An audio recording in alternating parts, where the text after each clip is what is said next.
a todos e a todas que estão assistindo mais um episódio do nosso podcast Ensinoar. Para quem não me conhece, eu sou Viviane Pereira, pedagoga, gerente pedagógica da Universidade Aberta do Nordeste, da Fundação Demócrito Rocha. Hoje o nosso episódio, bem especial, o Joel não está presente, porque está de férias, então hoje a missão de mediar sou eu, mas a gente tem dois convidados muito especiais, começando com o Will Robson, que é aqui do Grupo de Comunicação Povo, que vai daqui a pouco se apresentar, e Carlos Maden Cabral Coutinho, que vai também fazer sua apresentação daqui a pouquinho. Então eu passo a bola para o Will se apresentar e falar um pouquinho quem é o Will Robson, que quem está nos ouvindo não sabe quem é essa pessoa. Bom, meu nome é Will Robson Sobreira, eu sou formado em Direito pela Universidade de Fortaleza, Unifor. Sou advogado, militante há mais de 20 e poucos anos. Não vou falar mais, porque vai entregar a minha idade, mas agradeço o convite. Eu acho que o tema é um tema muito pertinente, né? Porque impacta diretamente na vida da gente. E agradecer, né, ao Marden por ter aceitado o convite e aqui se fazer presente para a gente conversar, bater esse papo. E agradecer você, Viviane, também pelo convite. Obrigada a gente aqui do Ensinoar.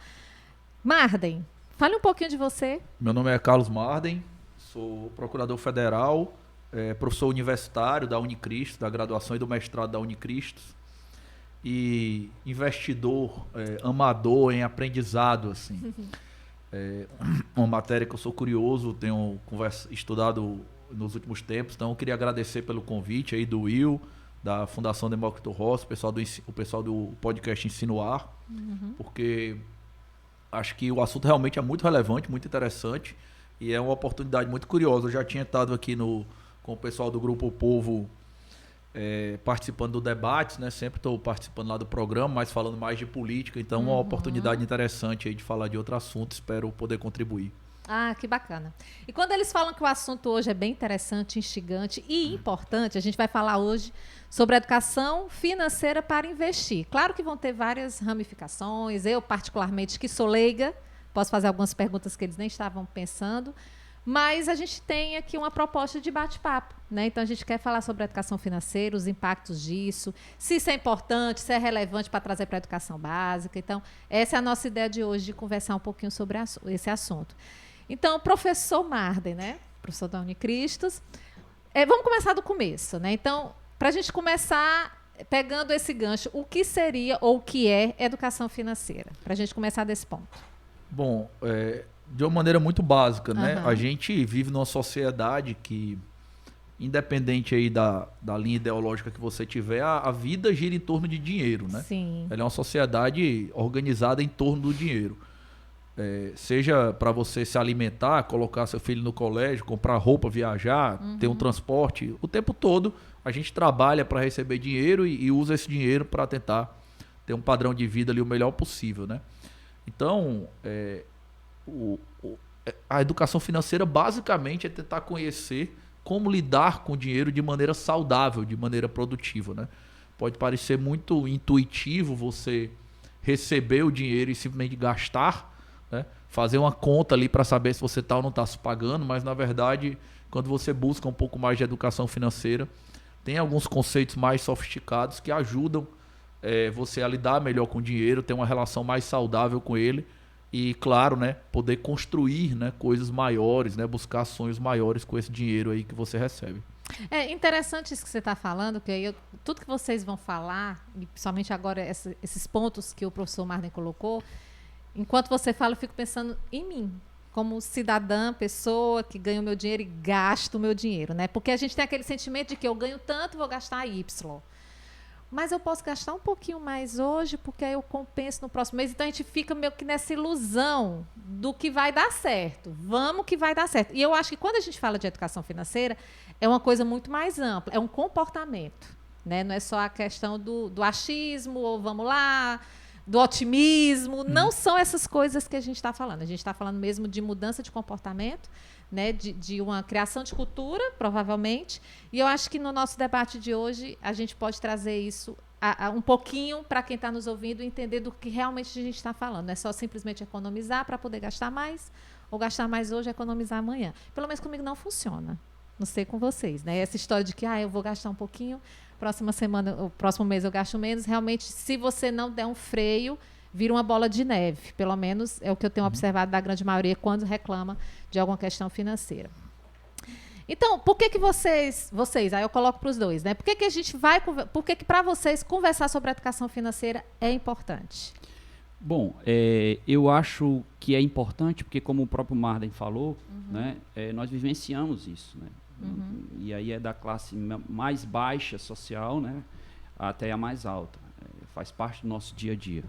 Então, a importância de tocar no tema, e aí eu vou colocar aqui, como o Arley falou, a necessidade da educação financeira, passa por uma questão importantíssima na vivência da gente, de que é preciso para você ter uma qualidade de vida, entendeu? Então é importante que você e aí eu coloco que eu acho que seria necessário se colocar isso dentro de uma grade curricular, porque quanto mais cedo você ter a possibilidade de ter acesso e se educar financeiramente, você vai se tornar um adulto, né, consciente da importância de que o dinheiro, né, ele é apenas um instrumento, né, e não você se tornar escravo dele. Isso. Não só na questão de ser escravo das suas dívidas, né, do seu comportamento, mas também para você utilizar ele de forma uma qualidade que ele possa dar, tá certo? Não só para você, mas para sua família, né, o conforto, tá certo? Então, assim, eu entendo na minha vivência, eu sou um profissional liberal. Eu preciso, desde cedo, na época da faculdade, aí eu vou contar um caso, né, o meu caso em si. Adoramos casos. Pronto. E desde o início da faculdade, eu venho de uma família de classe média baixa, né? Sou o primeiro a ter oportunidade de cursar uma faculdade, e escolhi uma profissão de profissional liberal, como advogado. E eu vi a necessidade de que tudo que eu ganhava, tá certo, eu tinha que separar um pouco, porque sem saber do que aconteceria no dia de amanhã, né? Então, para mim, funcionou dessa forma, né? Para outras pessoas, funciona de uma outra forma. Então, eu acho que colocar isso desde cedo, dentro de uma grade curricular, e aí já falando realmente da necessidade do ensino, né, para se educar financeiramente, tornaria isso muito mais fácil, porque seria algo corriqueiro, né? Seria do natural. Natural, né? Exato. Então, eu acho que a importância passa por isso. Tá? Essa é onde eu entendo que deve ser uma política, tá certo? Eu acho que é uma política de governo, entendeu? Pode falar, professor. Eu concordo demais com isso aí, assim, vou contar meu próprio caso aqui. Eu nunca tive muito problema assim para poupar dinheiro. É da minha índole mesmo, acho que isso é um pouco personalidade, né?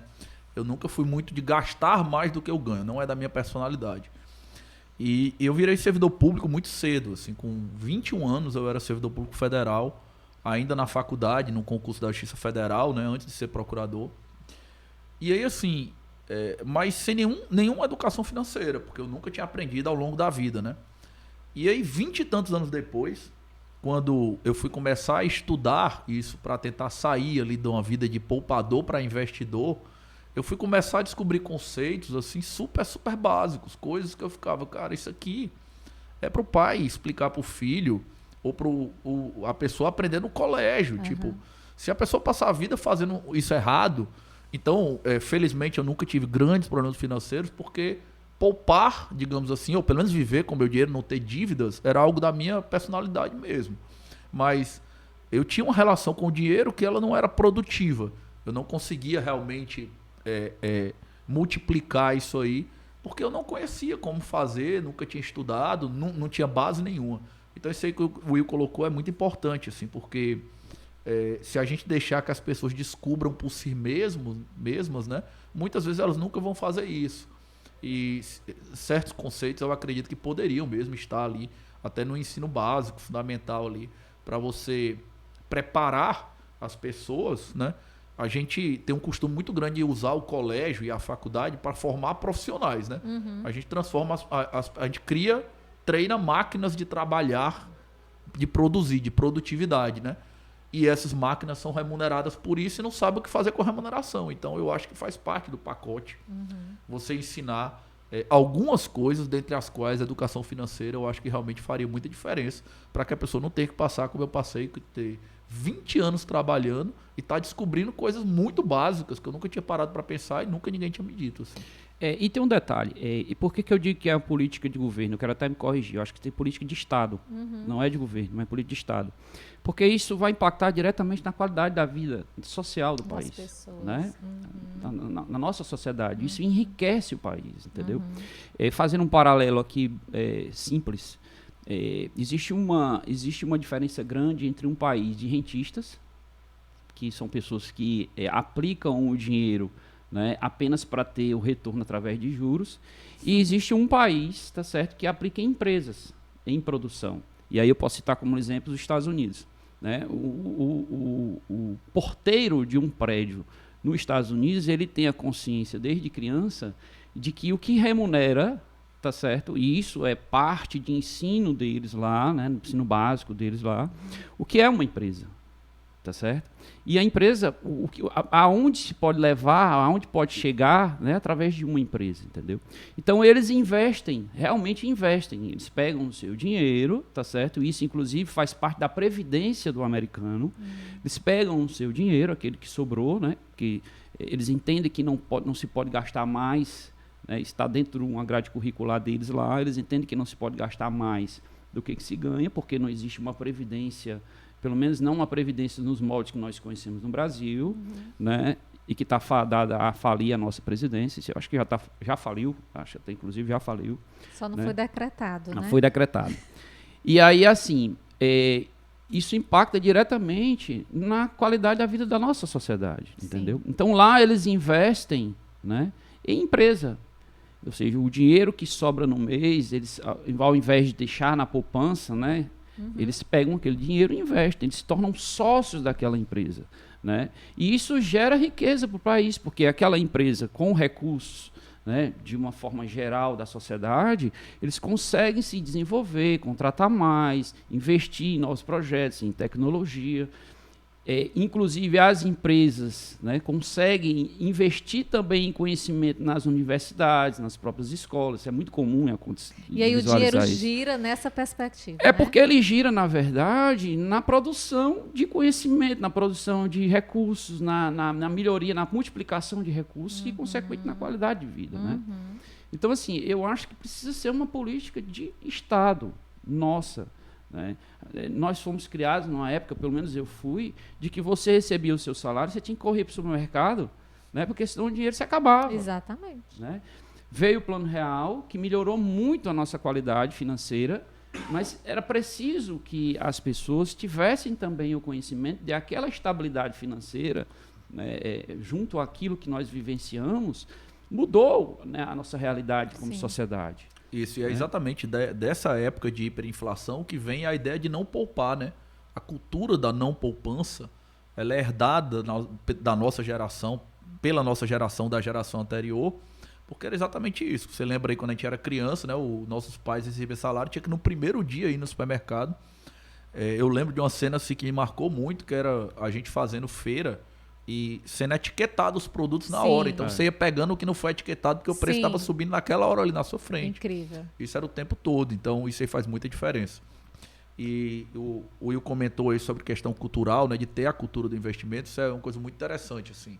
Queria fazer duas observações sobre isso. Na cultura judaica, né, eles têm uma cerimônia ali quando a criança faz 10 anos que chama Bar Mitzvah, né? E a tradição deles é dar títulos de ações para a criança. Então aquela criança com 10 anos de idade, o que ela recebe de presente são ações. E aí ela começa a entender que ela tem alguma coisa ali, um patrimônio que faz parte de um dos objetivos da vida dela, ampliar aquele patrimônio, administrar, construir aquele patrimônio. E quando se fala em investir em empresa, investir em ações, né?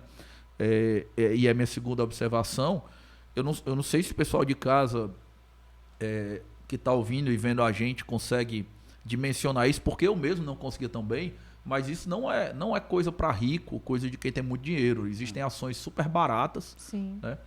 Qualquer que seja o nível de rendimento que a pessoa tenha, ter educação financeira e conseguir passar de poupador para investidor, se a pessoa já poupa, vai melhorar a qualidade de vida dela no futuro, com certeza. Talvez faça até mais diferença para quem ganha menos, né? Porque se a pessoa for realmente muito rica, eu imagino que talvez nem faça tanta diferença. Mas Sim. quanto mais restrição a pessoa tem, talvez faça ainda mais sentido ter essa educação financeira e conseguir ter um uso melhor, uma relação mais saudável com o dinheiro dela.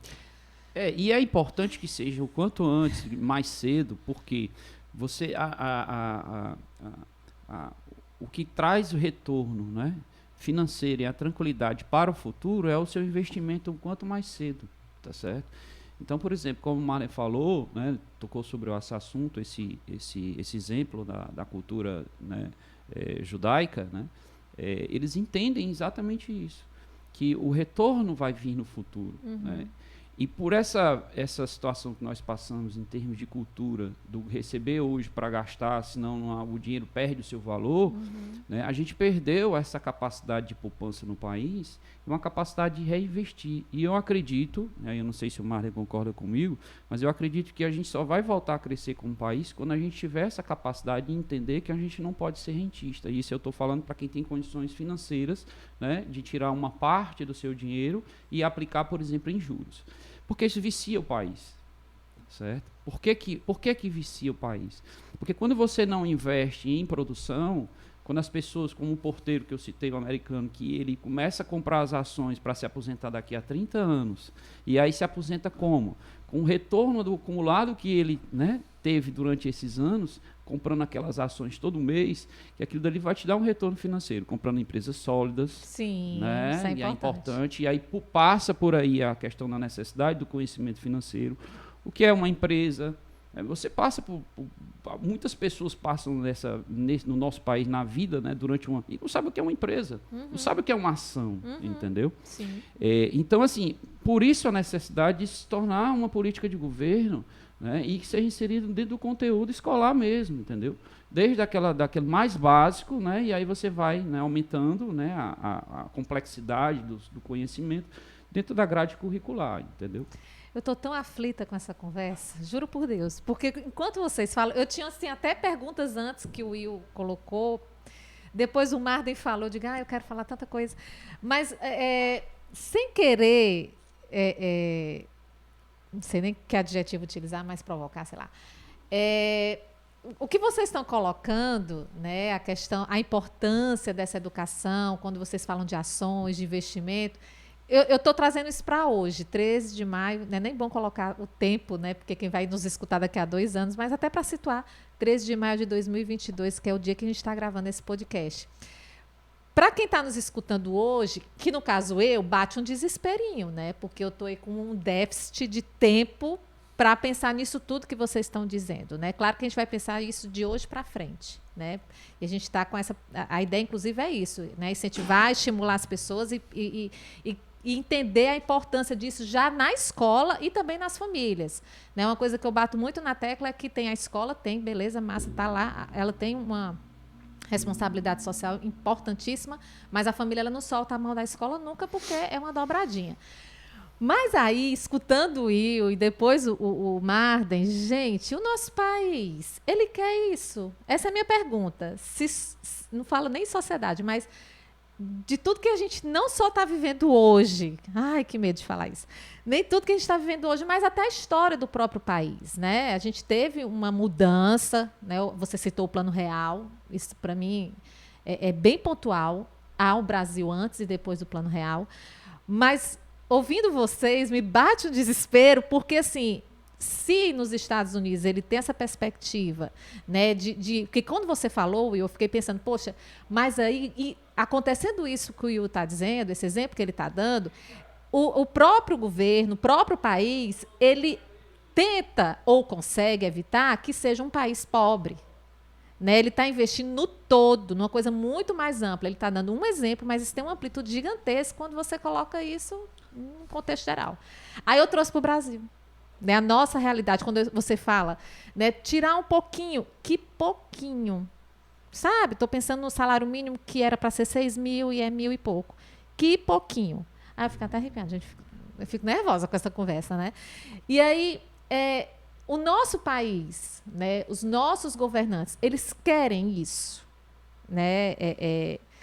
Porque a gente está falando de educação, existe um Ministério da Educação que há quase 4 anos ele não tem o menor interesse para quase nada.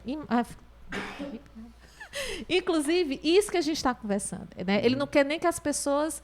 Não existe nenhum movimento de aprendizagem do básico, coisa que a gente tinha conquistado há algum tempo, de um movimento, gente, olha que loucura, um movimento de alfabetizar, das pessoas saberem ler. A gente está falando de educação financeira. Então, isso teve uma mudança há algum tempo atrás, que meio que deu uma parada, para não dizer 2 ou 4 ou 5 ou 10 passos para trás, mas vamos falar só de parada. Imagina como é que a gente vai pensar num país que queira que haja uma sociedade menos desigual, partindo do princípio, aí você fala do aprendizagem, do ler, do escrever, do contar, mas principalmente disso que vocês estão colocando, né? Da pessoa ter consciência, saber o que é uma ação, entender o que é um investimento, entender que ele pode, por menos que ele ganhe, ele consegue fazer alguma diferença com aquilo. A questão do consumismo, que eu acho que a gente pode conversar isso mais na frente, que também tem a questão do consumismo, né? Que aí atrapalha muita coisa. Mas como é que vocês enxergam o nosso país, né? Trazendo essas experiências, esses exemplos que vocês estão dando, como é que vocês imaginam que a gente possa fazer com que o brasileiro, não sei nem se a gente pode levar isso para um governo, mas nós, enquanto sociedade, a gente possa fazer alguma coisa a partir de hoje? Bom, difícil. Primeira coisa que, assim, eu acho que a tua leitura tá certa, sabe? A minha expectativa, assim, macro em relação ao Brasil, ela é muito baixa, sabe? Eu entendo. O Brasil, ele é um país que, institucionalmente, ele é planejado para dar errado. Exato. Quando você vê que alguma coisa deu errado no Brasil, é porque o plano deu certo. O plano era dar errado mesmo. Ai, gente, que conversa pesada é Então assim, o problema é o seguinte, né? Que a gente tá aqui, não vai fugir, pelo menos não a maioria. Isso. Então, o jeito é a gente tentar prosperar no modo hard, porque não vai ter modo easy. Sim. Não vai ter uma Noruega ou um Canadá ajudando a gente. Isso não vai acontecer. Agora somos ricos, né? Vamos combinar? Isso aí é inquestionável. Isso, né? sim, Vamos naturalmente. O potencial sim, mas na verdade não está no horizonte assim nós sermos um país desenvolvido, pelo menos na minha visão, né? Não é uma coisa de 1 ou 2 décadas, assim, não vai acontecer. Então, o que eu penso assim? Primeira coisa, né? A gente tem um problema que é o seguinte, o Will até já tocou nele aqui. Não existirá no futuro o modelo de previdência que a gente viu acontecer nos últimos anos. A previdência brasileira, do jeito que nós nos acostumamos a ver, ela foi formatada ali em 66, quando se criou o INPS, né, que era o Instituto Nacional de Previdência Social, antes de existir o INSS. Ela não vai existir, certo?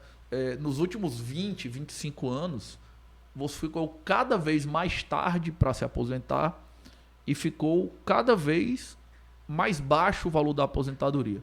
Então, se quem está ouvindo a gente em casa... Só para você me dar uma parte, Mário, só para você ter uma ideia, como eu advogo também na área previdenciária, há mais ou menos uns 15 anos atrás, você se aposentava em média com 12, 13 salários mínimos. Nossa. Era um teto de 20, se aposentava com 12, 13. E estou falando de teto, tá? INSS. Não estou falando de um salário mínimo básico, não. Hoje você se aposenta em menos de 7 salários mínimos. Então isso é uma tendência natural, isso reduzir. Então, por exemplo, quanto você o teto é menos de 7. Você investe, tá certo, um valor, você está cada vez investindo mais para ter um retorno menor. O que você está fazendo ali é correndo atrás de uma coisa que está cada vez mais longe, né? Você vai continuar trabalhando, a Previdência vai continuar aumentando a idade da aposentadoria e vai continuar piorando a forma de calcular o benefício. Isso nunca foi para melhor. Sempre fica mais tarde para se aposentar e sempre fica pior o cálculo. É assim que funciona. Então, se você está ali como eu, há 20 e tantos anos da sua aposentadoria, você pode ter certeza que ou você não vai se aposentar ou vai demorar muito tempo.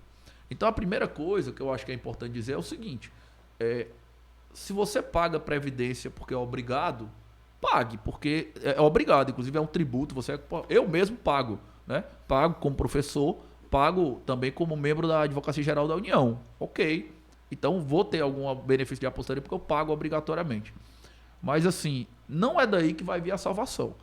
Num país que digamos assim, planejado para dar errado como o Brasil, que não está no horizonte a gente ser um país desenvolvido, Quem está nessa vibe aí de ter que lidar com previdência daqui a 20, 30 anos, tem muito mais chance de se pensar fora da previdência. Ah, Marden, mas aí você falou uma coisa, daqui a 20 anos a previdência ainda deu certo. Ótimo, você não vai perder nada, você só foi ganhar. Mas é melhor você não contar com isso, Sim. além do que você puder.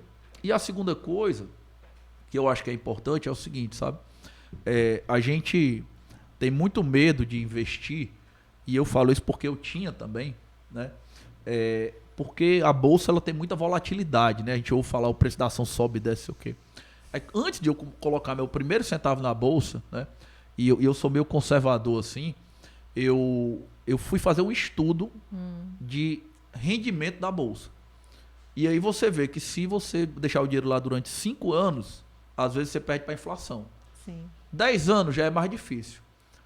Se você tivesse colocado o dinheiro qualquer ano, 94, 95, 96, do real para cá, e deixasse 15 anos ou 20, você sempre ganha da inflação. Sempre. Sempre. A bolsa bateu a inflação em todos os anos. Deixei de 94 a 2009, 95 a 2010. Não importa. De 15 ou 20 anos você sempre bate. Então, se você tem esse tempo pela frente, você pode investir, digamos, né, com relativa segurança de que você vai conseguir fazer um bom investimento ali depois. E claro, para quem não vai para a bolsa, não tem problema, né? Você poupar de outra maneira Sim. vai acabar te ajudando. Existem várias formas de investimento, né? A gente está citando a bolsa aqui e você até citou a questão da renda, né? Que a pessoa às vezes não tem renda, mas a bolsa ela tem umas coisas maravilhosas, assim, entendeu? Eu lembro que antigamente eu ficava... pensava em criar empreendimentos e ter empresa e ficava, cara, muito legal o cara ser empresário e ganhar dinheiro. Hoje em dia eu penso assim, cara, como é que o cara já teve a ideia e quer me vender um pedacinho da empresa dele? É muito melhor para mim, Com certeza. entendeu? Um cara Com inventou aí, teve a ideia da Gerdau, tá aí há 70, 80 anos investindo, crescendo a empresa, custa R$10 você virar sócio da Gerdau. Uma ação da Gerdau custa R$10, R$11. Então é um negócio bem interessante, assim. E lembrando que a gente não pode passar recomendação, né, Marden? Porque a gente não tem autorização, né? E é importante a gente citar isso, tá? E não é indicação de não é compra. indicação, de forma Sim, alguma, com porque a certeza, gente não, né? Claro. São exemplos, né? Nós somos só investidores amadores. Amadores, né? com certeza. Mas, assim, você falando nisso, Viane, eu já vejo de uma forma diferente, tá certo? Por favor. Quando chegamos ao país, né, quando chegamos a um percentual de juros desse país, em torno na casa de 2%, 3%, quando começou a ter uma redução considerável dos juros, né, que são os juros praticados pelo governo, que o governo vende títulos, né, e os investidores vão lá e compram para receber no futuro, né, que é o chamado tesouro direto, tá? Então, assim, quando esses juros começaram a cair, tá certo? Houve uma demandada considerável de pessoas para a Bolsa. Para você ter uma ideia, antes disso acontecer, a Bolsa tinha mais ou menos em torno de 600 mil, 500 mil investidores. Pessoa física, tá? Hoje tem mais de 2 milhões. Nós estamos falando aí de coisa de 8 anos, 7 anos, mais ou menos, né, Marden? Mais ou menos até menos aí. Acho que é até menos, né? Então, assim, as pessoas... Há a possibilidade, se isso for uma política de governo... E aí, por isso que eu volto à questão da necessidade de se colocar isso como grade curricular estudantil, a gente consegue mudar esse país também por esse prisma. Olha aí a notícia boa. Entendeu? Então, se há indícios, né? E isso é um movimento que nasceu simplesmente com algo chamado rede social. Entendeu? As pessoas começaram a ter acesso fácil à informação, o que é desmistificar o que é a Bolsa, desmistificar o que são os investimentos, tá certo? E, consequentemente, as pessoas começaram a entender que, olha, poxa, é melhor eu pegar e comprar, ou sei lá, um título e emprestar o dinheiro para o governo, né? E eu não sei como é o que o governo vai fazer com esse dinheiro, ou eu investir numa empresa que tem 70 anos, como o Marden citou, um histórico de lucro, que dá retorno financeiro para os seus investidores, gera emprego, gera riqueza para o país, traz divisas, né? Porque, por exemplo, a Gerdau, quem não conhece, e aí eu repito, aqui não é uma indicação de investimento, é muito importante registrar isso, mas a Gerdau tem, inclusive, tá certo, filial nos Estados Unidos, entendeu? É produtora de aço e tem filial nos Estados Unidos. Então, é importante mencionar, e aí eu volto na necessidade de se tornar uma educação, uma política de Estado mesmo, porque isso vai gerar riqueza. A gente simplesmente emprestar quem tem o seu trocado, né? Inclusive não tem nem acesso, deixa ele na poupança, e que só quem ganha dinheiro são os bancos, né? Que pega lá, pagam uns juros baixos, né? Pagam nos juros baixos e emprestam nos juros altos. E às vezes até compra ações dele mesmo. Se você não sabe, por exemplo, o Itaú, o Bradesco, alguns bancos, aí eu estou citando de uma forma aleatória, né, simplesmente como exemplo, mas eles recompram suas próprias ações. Entendeu? Com os dinheiros com o lucro que possui, que né, obtém com o seu dinheiro lá, o seu João lá da Quintana, que pega lá e deixa o dinheiro na poupança, deixa lá 5, 6 anos, achando que está fazendo um investimento. Não, ele está simplesmente poupando o dinheiro dele. Será que isso não mudaria se ele tivesse educação financeira, se ele soubesse que é muito melhor investir, né, às vezes até no próprio negócio, né, o saber como investir no próprio negócio, às vezes é tão intuitivo, o seu João da Quitanda tem lá um mercadinho de uma forma tão intuitiva, por quê? Porque ele não teve a educação básica, né, de como tratar o dinheiro, da importância que é para o país, não só para ele pessoalmente, mas para a família dele e para o país, né, produzir riqueza através do retorno do próprio negócio, entendeu? Então, assim, eu vejo diferente de você. Graças a Deus. Tá? Mas eu acho que é por isso que eu insisto. Eu acho que um podcast aqui é importante, né? Está voltado para a educação. E isso precisa estar dentro da nossa grade curricular, sim, entendeu? Esse exemplo que eu dei com relação à quantidade de pessoas físicas, né, investindo na bolsa, tá certo? A partir de uns anos para cá, só porque teve acesso ao conhecimento. Imagina isso, o boom que isso pode dar se a gente inserir isso na educação desde cedo, entendeu? Eu citando um exemplo, a minha filha, né, assistindo os programas, então minha filha tem 10 anos de idade. Eu assistindo os programas e tudo sobre bolsa e tal, e ela sentou lá e ficou curiosa, né, mano? E aí perguntou, pai, o que é isso? O que é ações? O que é ação? Né? O que é investimento? E eu fui explicar para ela de uma forma bem didática, né? Bem simples. Com a linguagem dela, né? Ela ficou... Então quer dizer que e aí, resumindo, quer dizer que eu posso ser sócio do McDonald's? Eu posso ir lá e comprar, dizer, eu sou sócio, eu vim pegar aqui um hambúrguer? Eu disse, não funciona assim, filho. Mas, com certeza, você pode ser sócio do Backbone, você pode ser sócio do Itaú. Aí ela olhou para mim e disse, pai, esse negócio é muito legal. Quer dizer que quando eu tiver 40 anos, a sua idade, eu posso ter muitas ações, eu posso ter... Pode, filho. Se você começar a pegar, por exemplo, a sua mesada, separar, né, um dinheirinho e todo mês, né, você, olha, eu quero comprar ação, você investir e separar para você para o futuro, tá certo? Você pode ter, né? Então, assim, eu estou falando de uma criança de 10 anos, né, que ficou com uma curiosidade, né, porque simplesmente porque viu ali, eu assistindo no YouTube, né, assistindo programas, né, que tratam da questão da economia. Então, assim, voltando para a nossa realidade, eu acho que sim, Viviane. Respondendo a sua pergunta, eu acho que sim. Há ainda tempo, tá? Para a nossa geração, eu não vejo dessa forma. Para 2 gerações que vão vir, eu acho que sim, se a gente começar a implantar isso a partir de hoje, entendeu? Não, e aí quando vocês falam quando você falou, né, do aumento de investimento de tantos mil para agora milhões, né, de bolsa, investidores, perdão. Pessoa física. E aí você citou que redes sociais, YouTube, etc. Bacana, legal. Mas aí quando vocês tocam nessa necessidade, principalmente você, de trazer para as escolas, então é como se a gente trouxesse essa informação de uma forma não só didática, mas responsável. Lógico. Né? Imediado. E aí, eu sei que não é muita área de vocês, mas para quem está nos ouvindo é importante saber que a gente não está esquecendo desse ponto, porque quando a gente traz isso para a escola, e aí eu acho que é bacana, porque quando sua filha lhe pergunta e você esclarece, é um pai mediando aquela informação, então tem toda a diferença, né? Isso. Então, quando a gente pega as informações que a gente está falando aqui, leva para a escola, ela transforma isso de alguma forma, didaticamente, e de uma forma... da mediação, da reflexão e transformar aquilo, para que o aluno consiga transformar aquela informação em conhecimento, é que está o grande segredo da coisa, né? Realmente trazer para a escola e ela conseguir conduzir isso. Mas aí, para quem está nos ouvindo, e eu não quero nem que vocês entrem nesse mérito, mas é importante a gente citar o quanto é importante, ao trazermos isso para a escola, o professor ter formação porque o próprio professor é um cidadão que desconhece, né?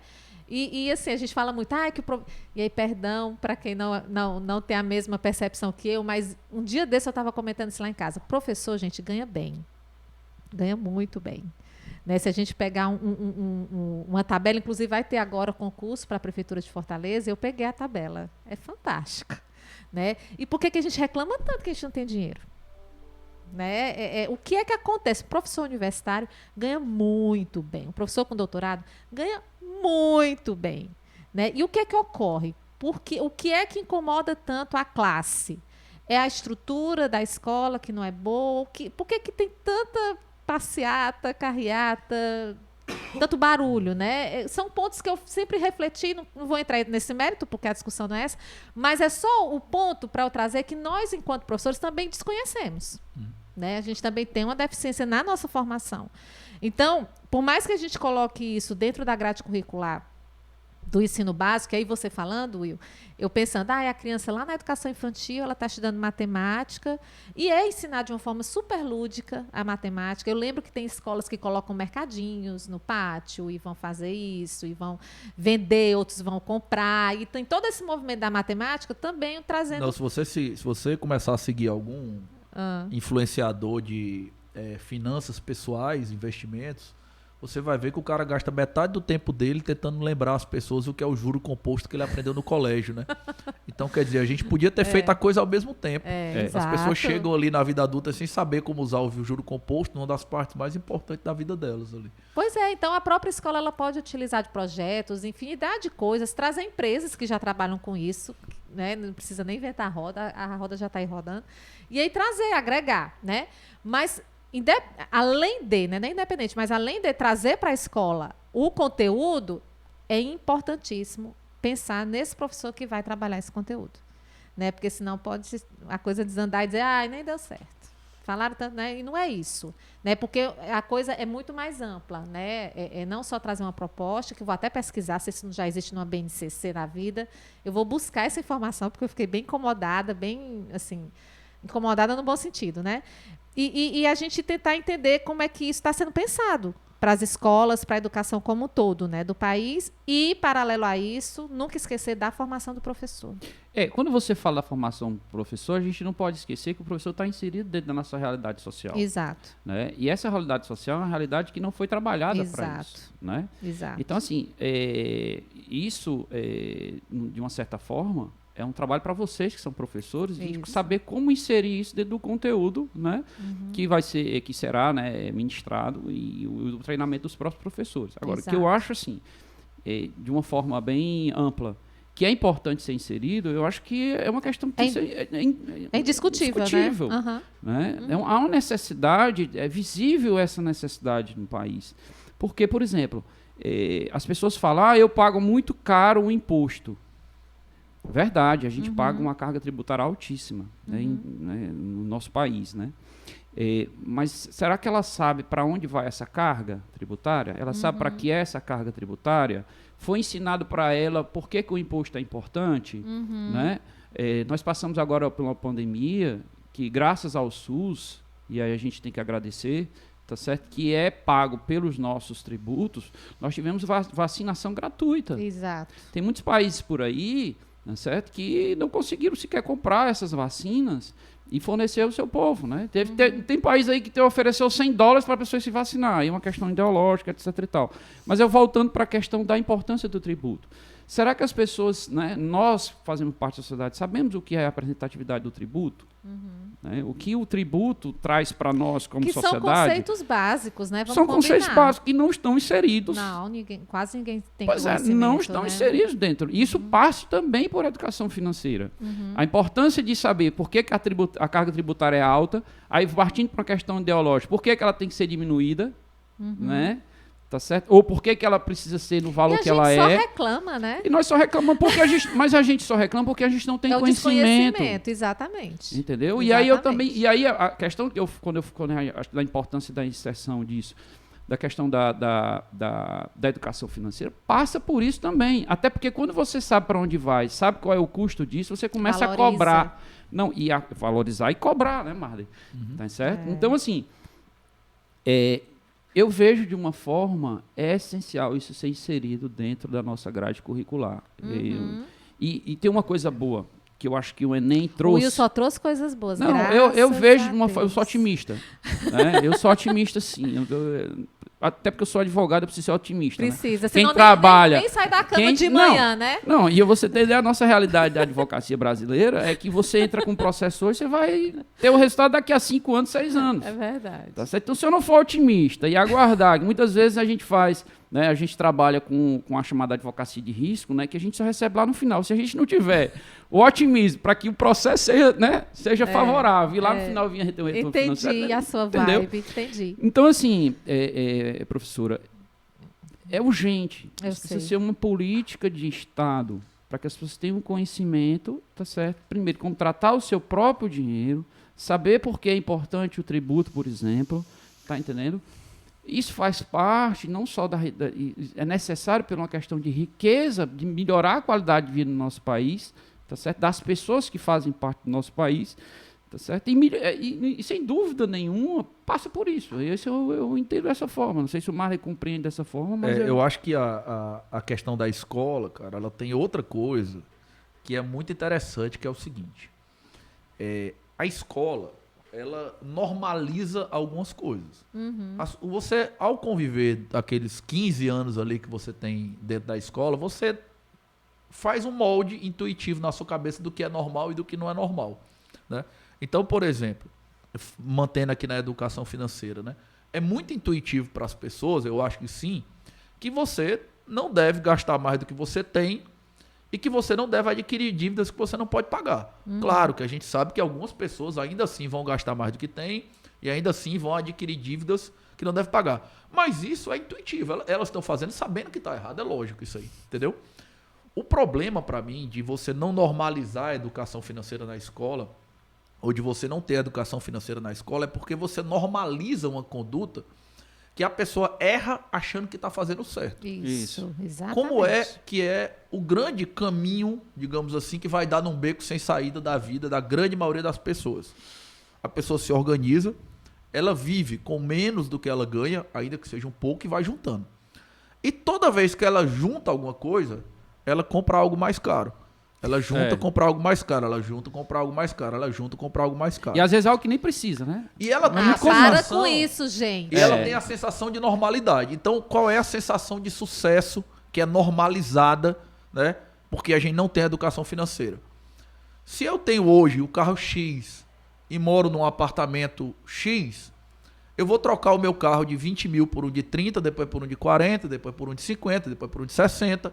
O meu apartamento de 70 metros eu vou trocar por um de 90, depois de 110, depois de 130. Tudo bem.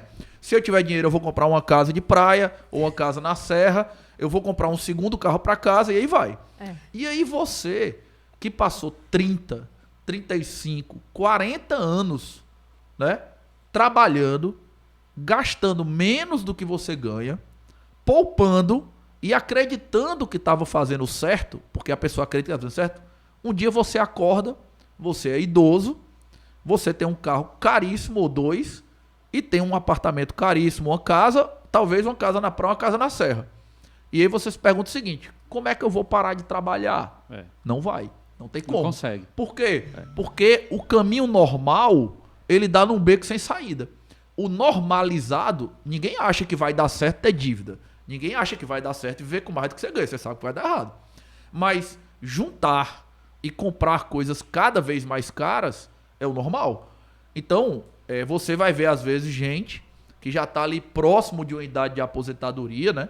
E hoje, pelo próprio aumento da expectativa de vida, a gente consegue chegar ali em 60, quase 70 anos com uma boa capacidade de trabalho. Mas aquela pessoa deveria ter uma quantidade tranquila de vida ou para diminuir ou para parar de trabalhar. E ela não pode. Às vezes ela não pode nem diminuir o ritmo de trabalho dela. Porque ela tem um padrão de vida altíssimo. Fantástico. E aquilo ali é o normalizado como uma pessoa que teve sucesso. É verdade. Mas essa pessoa que teve sucesso, todo dia ela vai acordar e ter que ganhar dinheiro de novo, talvez mais dinheiro do que ela ganhava antes, para que ela possa, entendeu? Para que ela possa pagar as coisas que ela adquiriu. Isso é o que o pessoal das finanças pessoais brinca chamando de corrida de ratos. Você está correndo ali no canto, mas ele não vai dar em canto nenhum, não tem para onde ir, entendeu? Então a educação financeira, você entender a educação financeira e normalizar, te dá alguns insights que você vai parar e pensar assim, cara, onde isso vai dar? Eu tenho um carro cada vez mais caro, depois ter dois. Eu tenho um apartamento cada vez maior. Tudo bem, é status. Sim. Transmite sucesso. Pronto. Na era da rede social, vende sucesso. Exatamente. Mas a vida real é outra coisa. E a qualidade não, de vida? A vida real pode até ser boa, mas como você para Em que momento você para se você tem um carro, ou 2 ou 3 caríssimos, e um apartamento ou uma casa caríssima? Meu povo, eu vou sair tão E diferente aí, hoje e aí, daqui. E aí, que bom. E aí, o que acontece?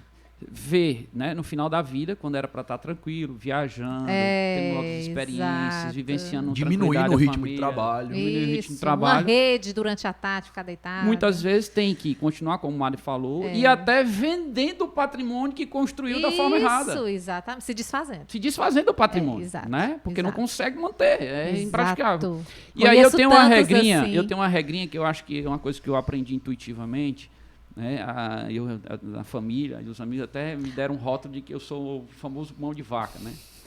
Mas é assim, isso é uma regrinha muito simples, isso não é... Seu nonô, é? Não é de eu não inventei a roda, certo? Sim. Primeiro, quando eu quero algo, tá? Eu me pergunto, faço 3 perguntinhas básicas, né? Eu preciso? Né? Se eu preciso, tem que ser agora? E a última, principal, Tem né? dinheiro para pagar? Tenho dinheiro para pagar? E como vou pagar? Entendeu? Ai, eu só faço a primeira pergunta. E aí eu engraçado, eu fiz uma viagem agora em São Paulo, tirei uns 10 dias de férias com a família. E aí eu andando lá na Avenida Paulista, a minha esposa, vamos entrar aqui nessa lojinha e tal, de coreano, né? Eu tô com esse celular aqui tem uns 4 anos. Né? Muito bom esse sinal, por sinal. Não vou fazer propaganda não, mas é muito bom. E eu fui atrás de um modelo mais novo. Né? E aí lá, você de férias, você, né, vai olhar as coisas. Passeando, eu olhei lá, encontrei o modelo, esse modelo aqui é o 6, e o modelo que estava à venda lá é o 10. E o valor era em torno mais ou menos de uns R$1.700, né? Razoável. Para o mercado. É porque eu também não me dou não pago mais do que isso também não, viu? Não, você dá R$11 mil no iPhone, eu acho uma jamais. excrescência. Não, eu não tenho até coragem. Porque, né, é uma questão de gosto. Eu não tenho coragem de dar mais de 1.000, mas eu tô vendo que no mercado não existe menos não, que o meu isso. tem 4 anos também, enquanto ele estiver funcionando aí. Pois claro, não faz sentido. Recebe chamada e faz, né? Que é o vamos grande morrer abraçado barato do celular. No dia que ele É não ligar receber mais, e fazer tem outro. chamada. Aí, voltando aqui o episódio, né? E aí eu disse, não, gostei do preço e tal. E aí a minha esposa, tu não vai comprar não agora? Eu disse, não, eu vou pensar um pouquinho mais. Aí voltei para casa, fui pesquisar pelo celular, tá? Ver os preços. Tão né? paciente. O preço está adequado? Tá, o preço está adequado, tal. Aí eu comecei a pensar assim, meu celular como é que tá? Tá bom? Eu disse, não, tá, a bateria é porque às vezes não aguenta, mas dá para aguentar ainda mais uns 2 anos. Não, eu não vou comprar não, deixa para lá, depois eu compro em outra ocasião. E aí a minha esposa no dia, e aí, vamos lá comprar o celular? Eu disse, não, vou não. Não, deixa aí, tá, meu celular tá bom, eu vou tirar aqui algumas coisas que eu preciso e vai resolver. Então, assim, de forma intuitiva. Economiza. Né? Eu aprendi dessa forma, de uma forma intuitiva, né? Então, imagina se eu tivesse tido uma educação financeira, né? E é uma das coisas que eu me arrependo. Não me arrependo porque eu não tive essa experiência, né? Era de ter podido, se eu tivesse a informação, eu com certeza teria gerado não só riqueza para mim, mas para o próprio país, que os valores que eu deixei, né, eu gastei de forma inadequada, que poderia ter utilizado de outra forma, entendeu? Então, o que o Mário falou é muito importante. As pessoas precisam entender o seguinte, eu vou envelhecer. Sim, isso é né? muito importante se você colocou. Eu vou continuar... Tá certo, nesse mesmo ritmo de trabalho. Eu aguento continuar nesse mesmo ritmo de trabalho para manter isso. Não, meu povo. Porque se não sobra no final do mês, amigo, nem para poder investir, como é que eu vou manter isso? Então, isso a gente precisa acordar o mais cedo possível. As pessoas precisam acordar. E esse país está envelhecendo. O que a gente precisa colocar considerar quando a gente tem essas informações, né? Que esse país está envelhecendo. Para onde está indo a riqueza que está sendo produzida para essas pessoas? Hoje, para o governo. Né? Por quê? Porque a gente paga tributo alto, né? E aí é uma questão mais ampla, mais complexa. Sim. Mas a gente precisa entender que é de suma importância a educação financeira e quanto mais cedo, melhor. Né? Para que a gente tenha desde a educação infantil. Eu queria aproveitar essa história do Will aí. Eu não sei se a gente tem tempo, talvez me cortem depois. Não, temos sim. Para contar uma história de um... A gente adora histórias. Para contar uma história de um estudo que dialoga exatamente com essa ideia do quanto mais cedo melhor e dialoga com a história que o Will contou aí da quase compra do celular dele. Muitos anos atrás, nos anos 80, eles fizeram um estudo nos Estados Unidos que é muito conhecido, o pessoal da psicologia comportamental, que era largar o estudioso pegava uma criança Ficava com ela ali como se fosse no espaço Kids, né? Na época devia ter outro nome, que esse é um nome muito moderno, né? Mas ficava com a criança ali dentro de um espaço Kids, uma salinha com alguns brinquedos, e deixava um cookie, assim, aparente, né? E falava pra ela, olha, esse cookie aí, se você quiser, você pode comer. Eu vou sair aqui um pouquinho, se você sentir fome, você pode comer. Mas se você me esperar eu voltar, em vez desse cookie eu te dou 2. Só isso. Crianças ali de 3 a 5 anos. Simplesmente isso. E fizeram isso com centenas de crianças. Centenas. Isso nos Estados Unidos? Nos Estados Unidos. Certo. Beleza, algumas crianças comeram, outras não comeram, tal. O que aconteceu? O legal. 30 anos depois, eles foram atrás daquelas crianças. Ai, gente. E eles descobriram o seguinte, que as crianças que não comeram o cookie, que esperaram pelo segundo cookie, quando eram crianças, elas tinham empregos melhores, salários melhores, casamentos mais estáveis, saúde melhor, famílias instituídas, tinham menos relação com droga, cometiam menos suicídio. Caramba. Se mudavam menos de cidade. Tudo isso por causa de uma coisa chamada preferência temporal. O que é preferência temporal? Nós, todos, né, temos uma tendência psicológica de supervalorizar o presente. Isso. Né? Nós supervalorizamos o presente. Né? É muito comum, tem outra pesquisa muito famosa que eles fazem com dinheiro, né? Que eles perguntam assim para a pessoa, você prefere receber R$100 agora ou 110 daqui a um mês? Racionalmente falando, você ganhar 10% em um mês é um negócio fantástico. O certo seria você escolher. Só que quando o agora rotula alguma coisa, a gente quer. Isso. E eles, para testar isso, eles fizeram um segundo grupo, que eles perguntavam assim, você prefere receber R$100 daqui a 12 meses, um ano, ou R$110 daqui a um ano e um mês? Aí a maioria das pessoas escolhe os R$110 porque certo. entende que um mês depois vale os 10%. Porque você tirou o rótulo do agora. Essa preferência que a gente tem de supervalorizar o agora se chama de preferência temporal na psicologia comportamental. Isso tem muito a ver com dinheiro. Isso que o Will fez é difícil demais, que é você adiar gratificação. É você descolar a gratificação do agora. Entendeu? E isso que a gente está falando de educação financeira, ou de planejamento, de aposentadoria, de investimento, tem muito a ver com isso. Um cara como o Will tá 10 anos colocando dinheiro na bolsa, eu estou aí há 2, né? Eu investi em outras coisas, mas bolsa eu estou há 2 anos. E eu nunca tirei dinheiro de lá. E fazer isso. Aí daqui a 20 anos, você chegar e dizer, tá aqui, eu construí alguma coisa que vai me dar uma situação confortável. Mas você passar 20 anos adiando gratificação, né? É contra a nossa intuição. A gente, psicologicamente, supervaloriza o agora, que é a mesma história do cookie. Mas aquela pessoa que ela é capaz, né, de adiar a gratificação, de descolar a gratificação da sensação imediata de prazer ali, ela vai ter mais saúde, ela vai ter relacionamentos mais saudáveis, ela vai prosperar melhor no trabalho, porque tudo é assim. Como é que você falou a história do... o professor que tem doutorado ganha bem, e acho que criticam você, né? Mas eu concordo com você e também sou criticado. Eu acho que o professor também ganha bem, sou professor e acho que ganha bem. Mas pro cara chegar lá no doutorado, o cara faz graduação, ele faz uma especialização, ele faz um mestrado, ele faz um doutorado, ele faz um pós-doutorado. A um determinado dia ele tá ganhando bem. Mas ele teve que ficar plantando. O cara quer sair da faculdade e dar aula. Tudo bem, mas ele vai ganhar bem? Não vai. Isso. Então você precisa adiar a gratificação, fazer investimentos que não estão te dando retorno imediato, não estão te dando sensação de prazer, muitas vezes são até desgastantes, acreditando que lá no final você vai conseguir colher o fruto disso. Então essa capacidade de adiar a gratificação, ou seja, resistir à nossa preferência temporal pelo presente, igual as crianças do cookie. Né? Você vai daqui a 30 anos, são 2 grupos totalmente diferentes de pessoas, porque a única diferença entre os grupos era essa. Um é capaz de esperar, o outro não é. Só que aquilo nos anos 80 era uma coisa da personalidade da criança. A gente pode ensinar isso no colégio. Pode ser racional. Isso pode ser racional. Pode ser treinado. Você pode mostrar a relação intuitivo. que isso tem com o dinheiro, entendeu? Exatamente.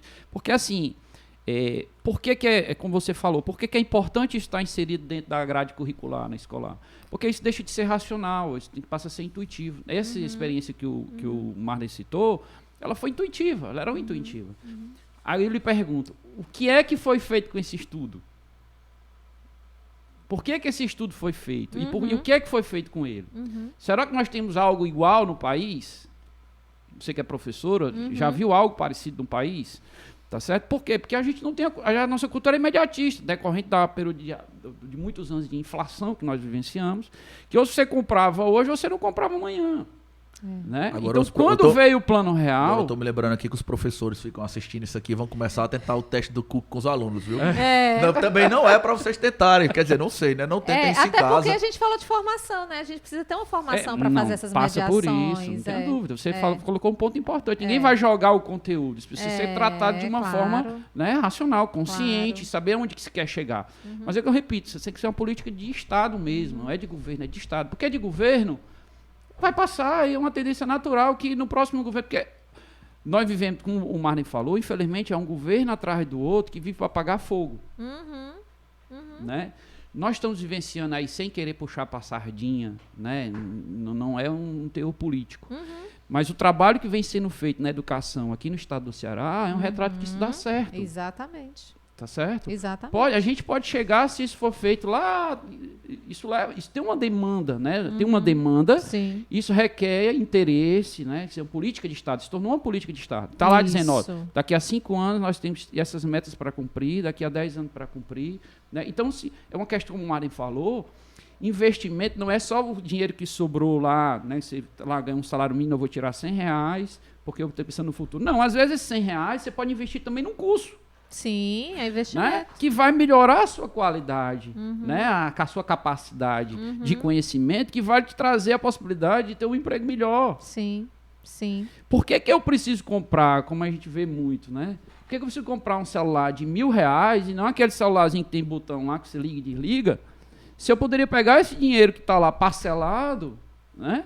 E fazer um curso para melhorar a minha qualidade, um curso, sei lá, extracurricular, não sei, e melhorar a minha qualidade, né, de emprego, entendeu?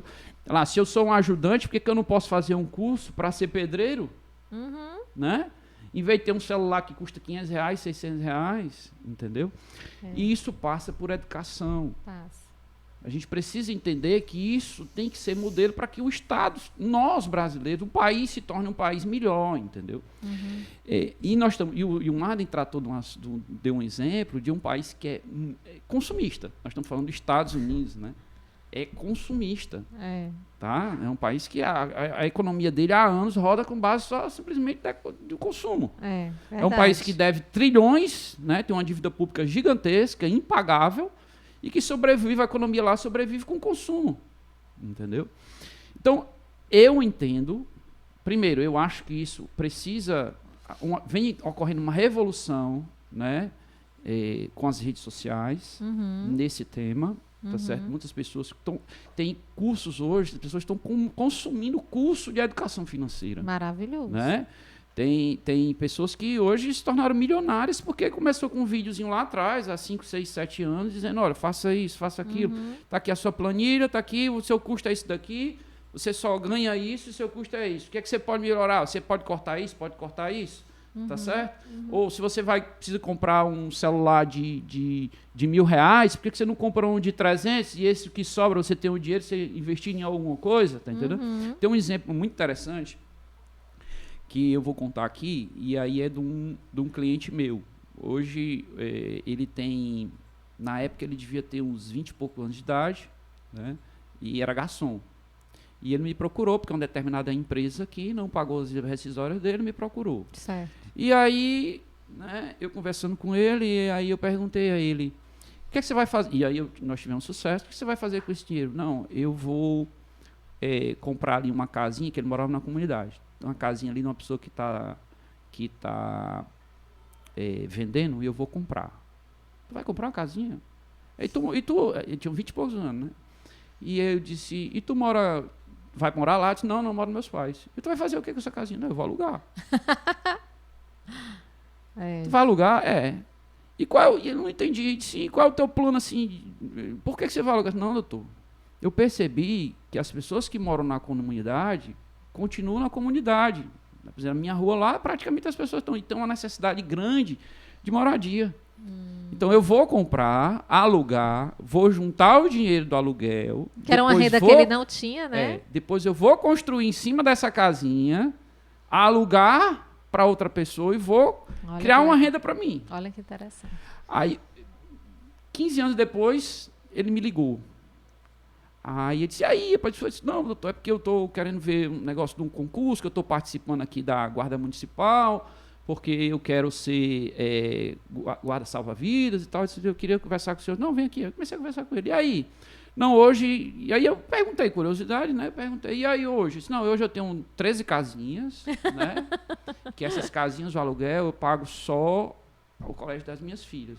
Tu paga só... É porque elas estudam no Cristo. Olha só, que Duas legal. meninas estudam no Cristo. E vocês? Tá? Não, pai, é porque surgiu esse... Ele mora no Cais, né? No Serve Luz. Aí surgiu essa oportunidade, né? Eu sou surfista e tal. E aí eu sou uma graninha boa, porque eu descobri lá que a gente trabalha só 12 horas e folga 36. E as outras 36 tu vai fazer o quê? Eu disse, não, é assim, no fim de semana, sábado e domingo, eu tenho um emprego ali de garçom. Nos fins de semana, né? Na semana de quinta-feira e sexta, na quinta-feira ou sexta, eu vou para ser guarda municipal, né? Para ser salva-vida. E no começo da semana, segunda e terça, eu trabalho como estivador lá no Cais. É mesmo, é. E ainda tem um detalhe, doutor. O senhor ainda é advogado do jornal O Povo? Eu disse, sou. O senhor sabia que eu sou entregador de jornal? O senhor não acredita, não. Doutor, eu sou entregador de jornal. Eu acordo 4 horas da manhã, Caramba. Vou deixar os jornais, né? Volto, pego minhas filhas, vou deixar na escola, aí vou pro cais para ver se tem algum navio que chegou para poder ajudar, tá certo? E aí à tarde, às vezes, depois do almoço, eu vou surfar e tal. Eu disse... Vai durar 100 anos. Isso é um exemplo. Do que mas se bem pode intuitivo, fazer. né? Intuitivo. Isso totalmente é intuitivo. Tu imagina se eu tivesse tido educação financeira, né? Tá entendendo? O que é que você poderia ser uma pessoa, um empreendedor mesmo. Mas a cada 10 tem um, assim, a cada 20, a cada 30. E aí eu repito, porque é intuitivo. Né? Quanto mais, se nós dermos conhecimento, né, a possibilidade da chance de isso gerar mais riqueza, não só, a gente pode multiplicar isso, entendeu? Sim, claro. Eu acho que é importante. Por que a gente tem uma dificuldade muito grande de ter empreendedores no país? Os empreendedores desse país são forçados a ser empreendedores. São forçados. O cara perde o emprego, o sujeito perde o emprego, e aí ele vai fazer o quê? Ele vê que se ele comprar aqui uma farinha de trigo, comprar um açúcar, ele vai fazer docinho, vai vender docinho, entendeu? Mas ele vai fazer aqui dali para sobreviver. Ele não vai fazer dali porque ele tem a intenção de melhorar, né? De lá no futuro gerar emprego. Não. Às vezes os que é uma dão questão certo, de sobrevivência. Né? Às vezes os que dão certo é porque de uma forma intuitiva ou porque encontrou alguém, um investidor que viu ali um potencial de crescimento e apostou nele, porque ele conhecia como é que funciona, entendeu? E eu entendo de forma muito clara que isso passa. A gente tem que parar. Ou esse país precisa ter uma política de Estado, tá certo? De que o empreendedorismo é importante, né? Que as pessoas tenham qualidade de vida, que a educação financeira, isso está inserido, isso precisa ser inserido, tá entendendo? Por isso que eu insisto nisso. Sim. Ai, gente, muito boa essa conversa. Inclusive, tinha uma questão aqui, mas eu acho que com os exemplos que vocês deram, responde, né? Que é como organizar a vida financeira. Eu acho que esses exemplos que vocês deram traz um pouco isso para quem está nos ouvindo, entender o que é que vocês estão querendo colocar, de organizar, além do que o Will está batendo nessa tecla desde o começo, né? Inserir no currículo escolar, inserir no ensino básico, né? Eu acho que isso está bem compreendido, né, da importância, mas para além disso, para quem está nos escutando, como é que eu posso me organizar a partir de agora? Eu acho que os exemplos foram muito felizes para que a gente possa ter uma luz no final do túnel. Eu comentei, né, que eu estou assim, babando com essa conversa. Eu, bem leiga, já vou sair bem diferente, porque realmente é impressionante as coisas que vocês colocaram, né, e da importância de como isso faz a diferença na nossa vida em vários aspectos. A gente já está com o tempo um pouquinho avançado, mas a conversa está tão boa que eu não quis interromper vocês em nenhum momento. Mas, partindo para o encerramento, e aí eu não sei se vocês podem responder ou colocar isso que eu ia pedir agora, que é justamente se vocês têm alguma indicação de livros ou de sites ou, sei lá, alguma coisa que alguém que está nos escutando e nos assistindo, eu tô todo o tempo de costas, mas é o jeito, que queira, depois de escutar o nosso podcast, buscar mais informações sobre o assunto, porque escutaram, ficaram incomodados, ficaram provocados, ou então, e agora, meu Deus, o que é que eu faço? Né? Se vocês têm alguma sugestão de livro, revistas, periódicos, sites, enfim, vou deixar esse momento final para que vocês deem algumas indicações e algumas considerações, caso queiram. Com relação aos livros, eu vou deixar com o professor Marden, né? Sim. Que é acadêmico, né? Mas eu vou colocar que hoje, como eu falei, existe um acesso muito mais fácil do que quando eu comecei lá atrás, em 2001, tá certo? Inclusive para a dificuldade de aplicar o que sobrava, o que eu separava para investimentos, que na época você só tinha banco. Sim. Né? E banco, infelizmente, não é o melhor lugar para você investir seu dinheiro, porque ele vai tirar uma fatia considerável daquilo que você pode ter de retorno financeiro. Hoje o YouTube é um excelente canal, né? É importante filtrar, porque tem muita coisa ruim, mas tem muita coisa boa, tá certo? É um excelente canal de conhecimento, tá? Tem os canais de bolsa, né? De corretoras de bolsa de valores. Você coloca lá corretora de valores, você tem lá, por exemplo, eu posso citar aqui sem questão de fazer propaganda, mas a Clia, né? Você tem a própria Rico. Não, é importante antes de você citar, investir, porque você já conhece, né? E antes de você investir, ele tem lá, né? O que é, para você se familiarizar do que é um investimento, compreender. Tem canais que ensinam como você economizar. Tá entendendo? Criar uma rotina sua para você economizar, como você tratar as suas dívidas. Então, assim, existe um mundo no YouTube desse assunto, tá? Que é possível ter acesso, de graça, o que é melhor, que antigamente você não tinha nem acesso. É difícil você ter acesso pagando, né? Imagine de graça, né? Verdade. Então, eu coloco essas dicas, né? Bacana. Acho que é importante. Bom, de livro, eu acho que eu vou separar aqui em duas partes. Para quem estiver precisando organizar mesmo a vida financeira, eu acho que talvez os 2 melhores livros que servem assim, para você, sei lá, pisar no chão assim mesmo, ter alguma noção. Um é o Pai Rico, Pai Pobre, que é um livro muito famoso do Robert Kiyosaki, que é um clássico, assim, já deve ter uns 20, 25 anos esse livro, mas ele tem basicamente todos os conceitos que você precisa para começar a repensar a coisa. E outro livro é um livro chamado Os Segredos da Mente Milionária, do T. Harv Eker, né? O nome do cara é mais difícil, mas decora o nome do livro aí, Os Segredos da Mente Milionária, que é uma maneira de você redimensionar, repensar como você lida com o dinheiro. A gente tem uma relação, às vezes, de demonizar o dinheiro, né, ou de ter uma relação muito imediatista com o dinheiro, ou achar que dinheiro serve para comprar. Então esse livro ele trata muito de mudar um pouco a forma como a gente pensa sobre dinheiro, e é bem interessante.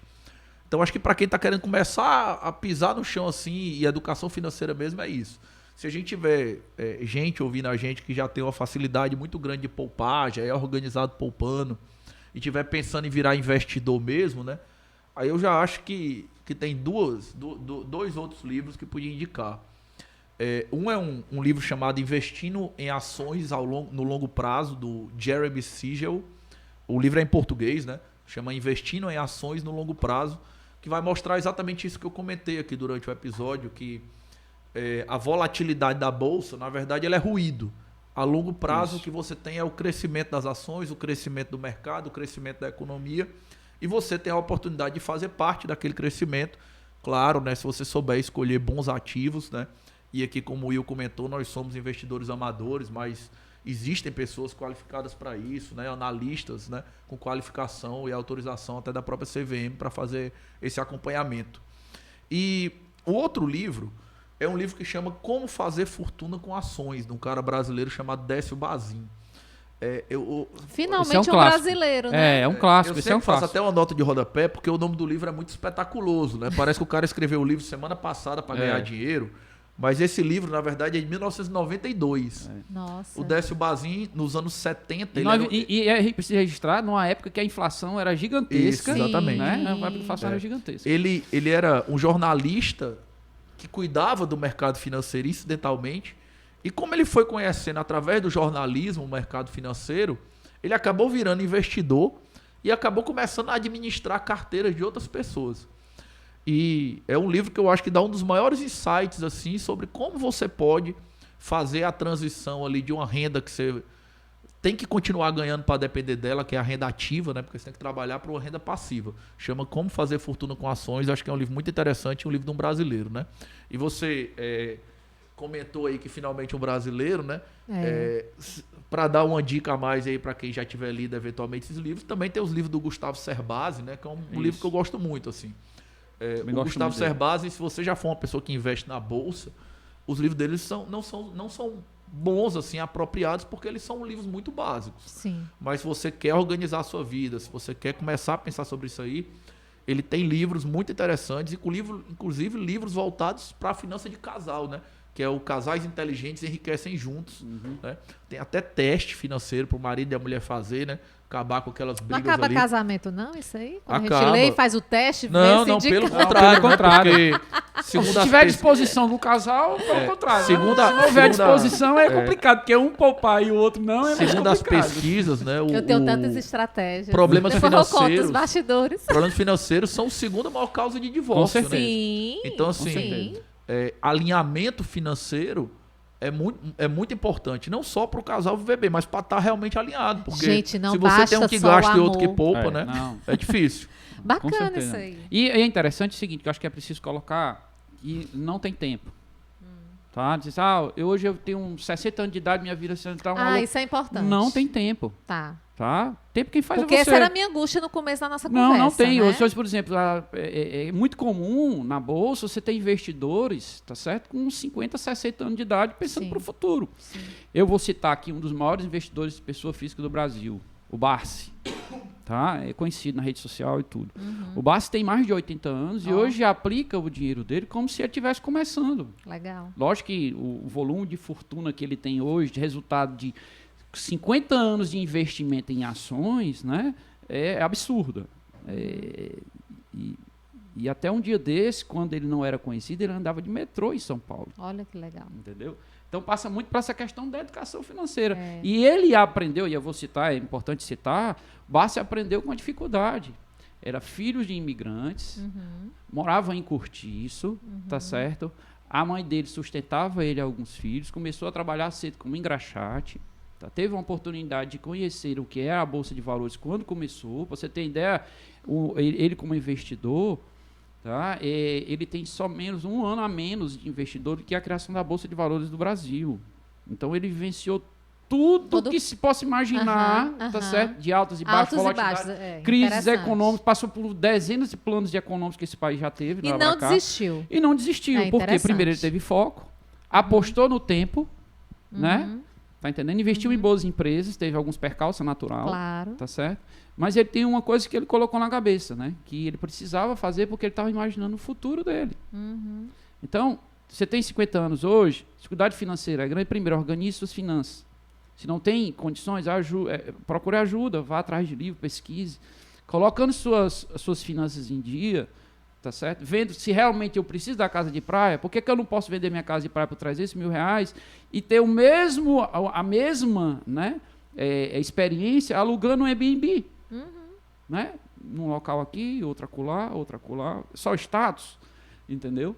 Então, assim, tempo, tá certo? Não importa. Nesse caso, para quem quer começar, tá? Importa para quem está começando hoje, ou seja, se eu sou jovem, é importante, o tempo vai fazer a diferença. Certo. Começar a investir de hoje. Certo. Mas hoje, se a sua situação é uma situação difícil, não tem tempo. Não se torne escravo da sua aposentadoria, como o Maren falou, né, de uma situação financeira difícil, entendeu? Gente, muito bacana. Nossa Senhora. Adorei essa conversa de hoje. Poderíamos ficar até o final. Eu ia dizer da manhã, é chato falar do tempo, né? Mas mais 2 horas, melhor dizendo. Então, a gente encerra o nosso podcast de hoje com esse papo maravilhoso. Se você escutou até aqui é porque você gostou, curtiu. Então, compartilha com as pessoas que você acha que é importante escutar, ter essa escuta desse tema que a gente falou hoje. O que eu acho bacana, tá, meninos? Vou chamar de meninos porque são da minha idade. É que esse papo que a gente teve hoje, embora a gente tivesse um foco e a preocupação de deixar o ouvinte para quem está nos escutando e assistindo, da importância disso nas escolas, na educação, mas eu acho que para quem nos escutou, foge totalmente, assim, não está no cercado da educação, né? A gente conversou sobre como sociedade, como Brasil, como país, né, da importância da gente ter a educação financeira e dessas dicas que eles deram para a gente. Então, a gente, como pessoa física, a gente pode correr atrás e buscar, né, mais informações a respeito da questão financeira, trazendo também o foco para a educação. Então, muito obrigado para vocês que assistiram até agora e nos ouviram. Compartilha se você gostou. Tem aquele amigo que está precisando desse empurrãozinho. Então, compartilha o nosso podcast. Queria agradecer ao professor Marden imensamente por estar participando dessa conversa conosco. E ao Will, que trouxe o professor Marden, que também está aqui conosco hoje, batendo esse papo. Muitíssimo obrigada. Está à disposição, sempre. Estou às ordens sempre. Obrigado. É um prazer estar sempre aqui. E o pessoal que quiser seguir a gente nas redes sociais, a gente está sempre falando sobre esse assunto. Ótimo. Também, estamos às ordens, tá bom? Ótimo. Se quiserem dizer quais são as redes sociais, o arroba... Tem um fake procurando Carlos Marden, dá pra achar, né? Pronto. Então é isso, gente. Até o próximo episódio. Tchau, tchau. Tchau.